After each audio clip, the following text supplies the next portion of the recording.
Good day, first world travellers, and welcome back. Today we're going somewhere a little bit different.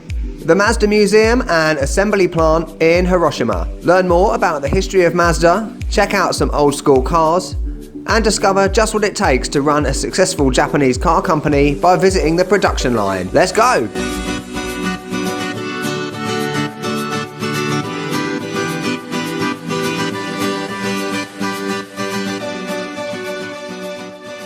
Good morning and welcome back. It's about 9:15 and there's a train going by and it's freezing cold as always. Change the record.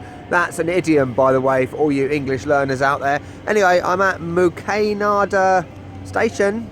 It's about 2 stops from Hiroshima, so it's like not long at all, about 5 minutes, and it only costs 200 yen.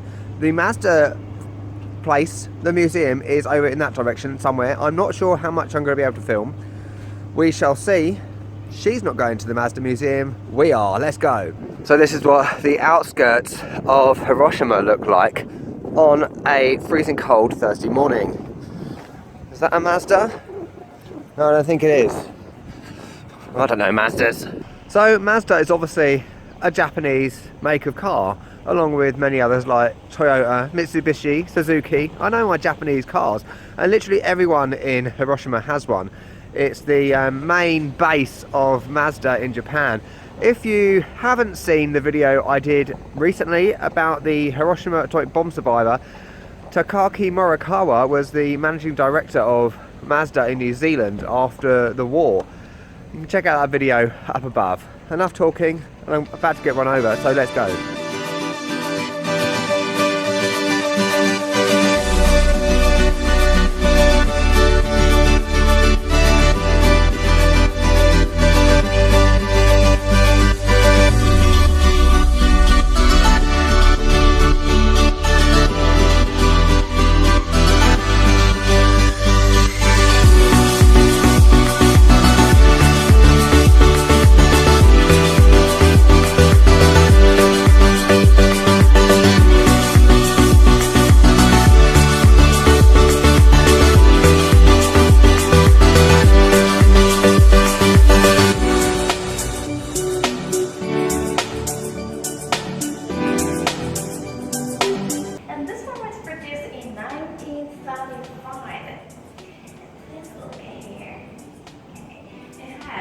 Both Mazda and Mitsubishi logos together.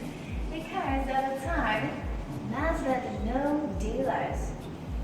This is the R360 Coupe, introduced in 1960. It's Mazda's first passenger car. It's very small, as you can see, but it's 4 people. 4 people can get in this car. You can come close and sit inside. And please look at the windows. Windows are made of plastic. It's not glass. Plastic window. This is the first mass-produced rotary engine vehicle. Unlike this age of mass production, each car is manufactured by highly skilled craftsmen. So only 1,200 units were produced in 5 years.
better industrial fire which sounds over 40 to 50 degrees centigrade.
So that was the tour of the Mazda Museum. Actually, it was quite interesting. I'm quite surprised that it was interesting. So you do learn a lot about how Mazda developed after the war, and it all comes from the spirit of Hiroshima, that sort of thing. The production line was off the scale. Unfortunately, you couldn't film on the production line, which is understandable. It was literally like something out of Terminator with all the robots. It was amazing, and the speed at which the workers work, basically they work 8 hours a day, have 2 10-minute breaks and a 45-minute lunch break, and they have about 2 minutes to work on each car, which is insane. And there was one bit where the cars get lifted up so that people can work underneath, which was just insane. The level of automation was just amazing. So yeah, this is a brilliant thing to do in Hiroshima if you're in the area. It is free, by the way, which is another bonus. Brilliant. If you've enjoyed having a look around the Mazda Museum, don't forget to do the like, leave a comment. Have you been here? Tell me about it in the comments below, and don't forget to subscribe. Wonderful. I'll catch you later.